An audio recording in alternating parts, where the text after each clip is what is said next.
Praise the Lord. It has become necessary to come to you over the internet rather than in person because of the continued lockdown and a ban on interstate travel. Hope that these restrictions will wear off soon and that we can have fellowship gatherings on Sundays.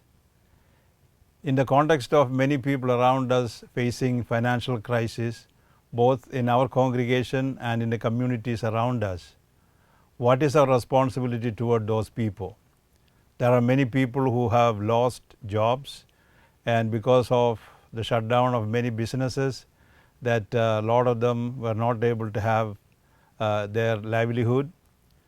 And in such situation, especially the migrant laborers who have lost their jobs and have difficulty even reaching their own villages, we are in a situation where we have to ask the question, what is the responsibility of the church in these kind of difficult circumstances?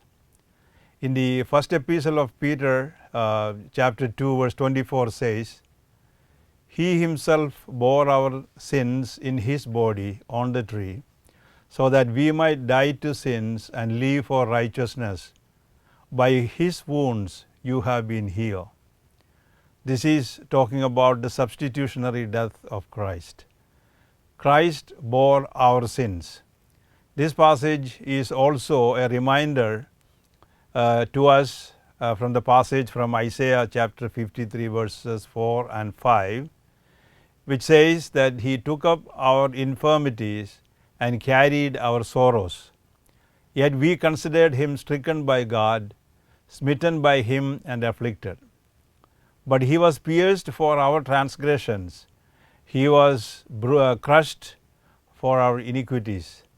The punishment that brought us peace was upon him, and by his wounds we are healed. Jesus Christ died for our sins in our place as a substitution.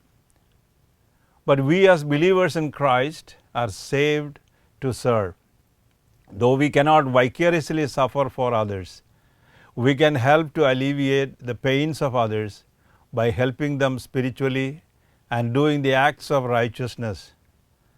And according to Galatians 6, 1 through 10, we read about Apostle Paul's instruction to the believers, how we should bear the burdens of others, both in the realm of spiritual life, but also in the realm of financial and physical life. So I would like to read a passage for our discussion this morning from Galatians 6, chapter 6, verses 1 through 10. Brothers, if someone is caught in a sin, you who are spiritual should restore him gently. But watch yourself, or you also may be tempted. Carry each other's burdens, and in this way you will fulfill the law of Christ. If anyone thinks he is something when he is nothing, he deceives himself. Each one should test his own actions.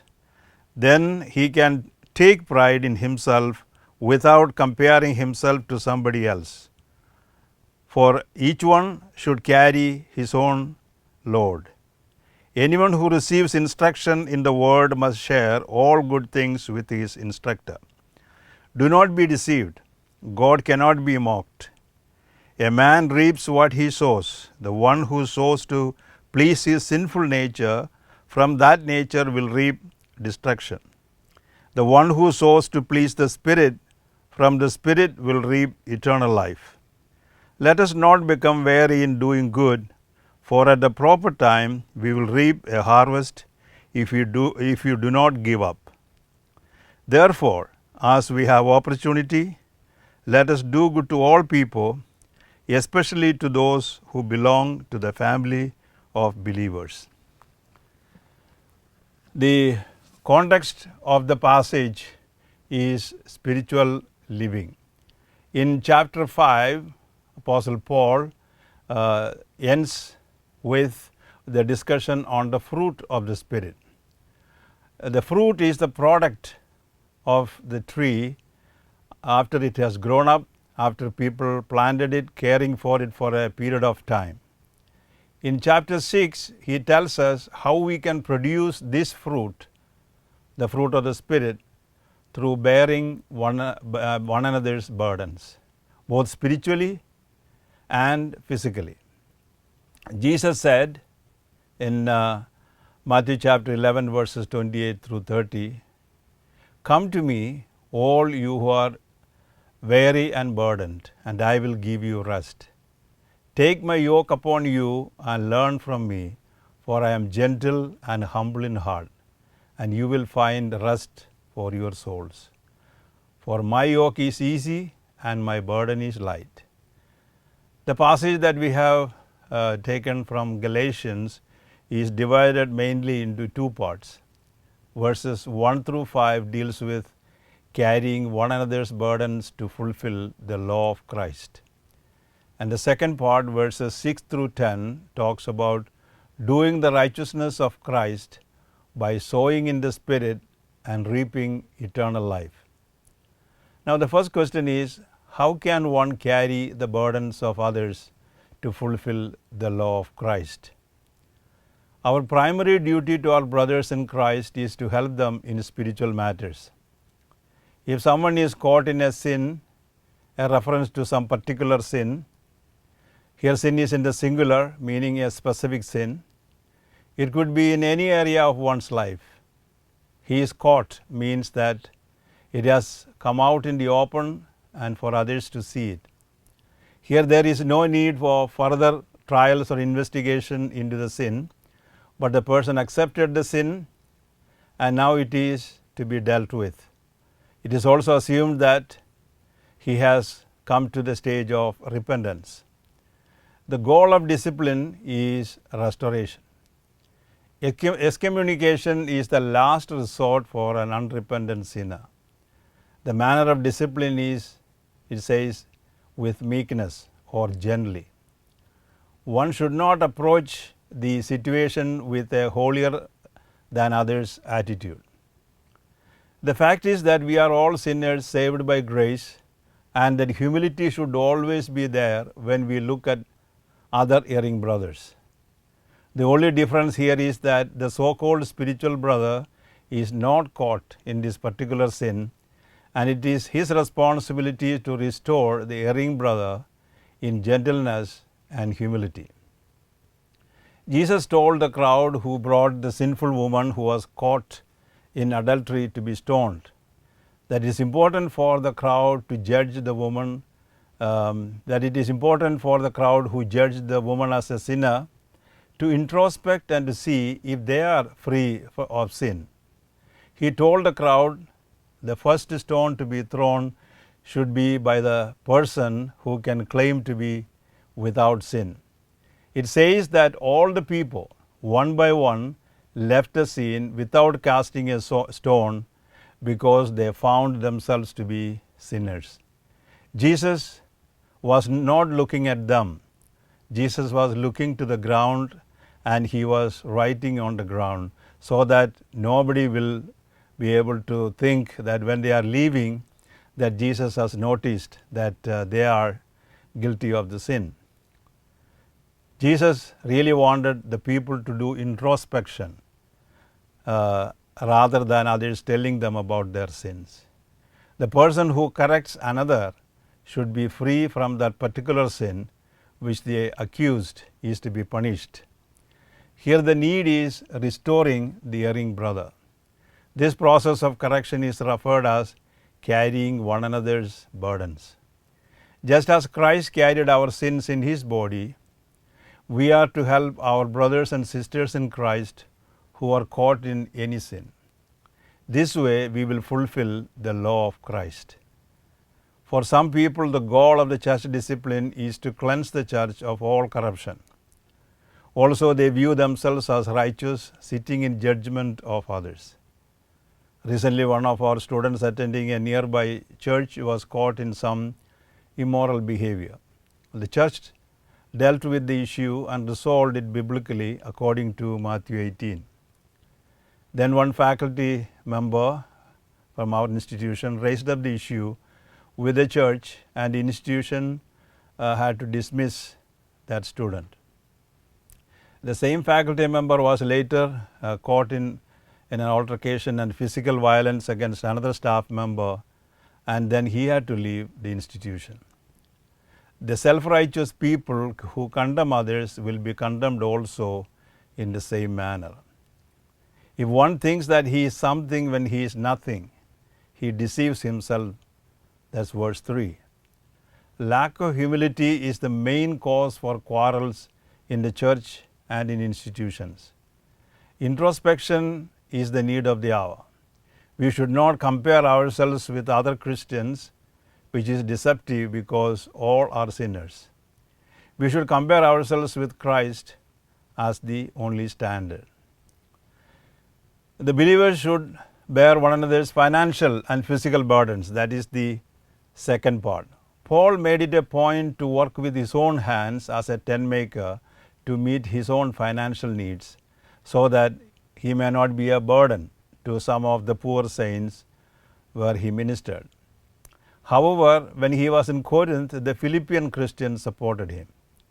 He also encouraged the Corinthian believers to support the poor saints in Jerusalem. Apostles appointed some men as deacons to serve the table, so that they can devote themselves to the study and preaching of God's word, according to Acts 6.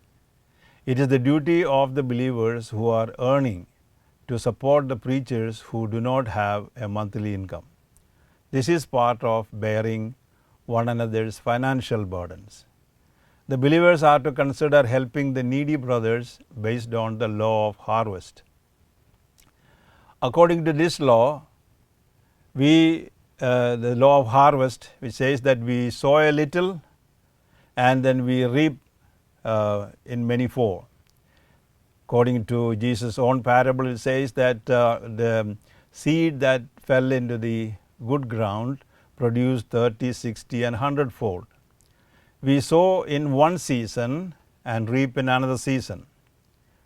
We reap the same kind that we had sown. Third point, this is in relation to helping one another financially and physically. One can sow to please the sinful flesh. From that nature will reap destruction.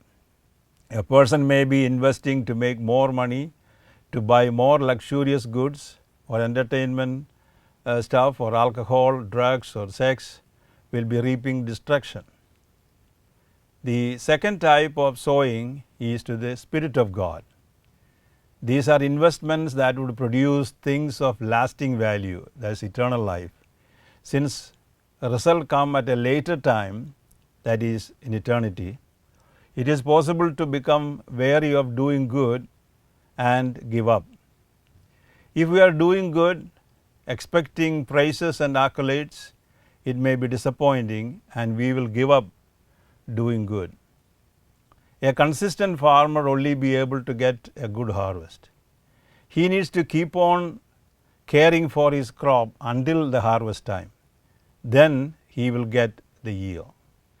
The conclusion given by Paul is, therefore, as we have opportunity, let us do good to all people, irrespective of the religion, caste or color.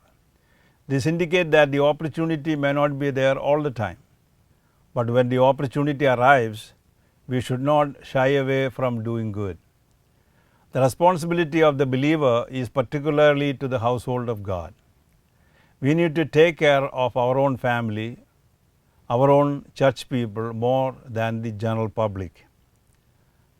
At this time of the pandemic and when many lost the job and many are struggling to survive, it is our responsibility to help those who are in need and particularly our own people. There are many ways we can help ourselves and others at this time. By working hard and seeking opportunities to use our talents and abilities, we will be able to help ourselves and others. We have been busy during this lockdown period, last 2 months, more than ever.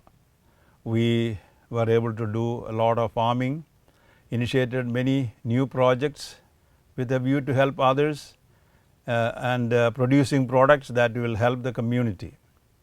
We started a vegetable garden, a fish farm, a fish pond, and a chicken farm, and various construction projects even in the midst of the lockdown. This was to help the many workers who are coming to work here, that they will have a living. This was to help the people who are without jobs, struggling to get a job, that they will be able to get payment from us. We paid the salaries to 486 employees of the ACA for the past 3 months of the lockdown.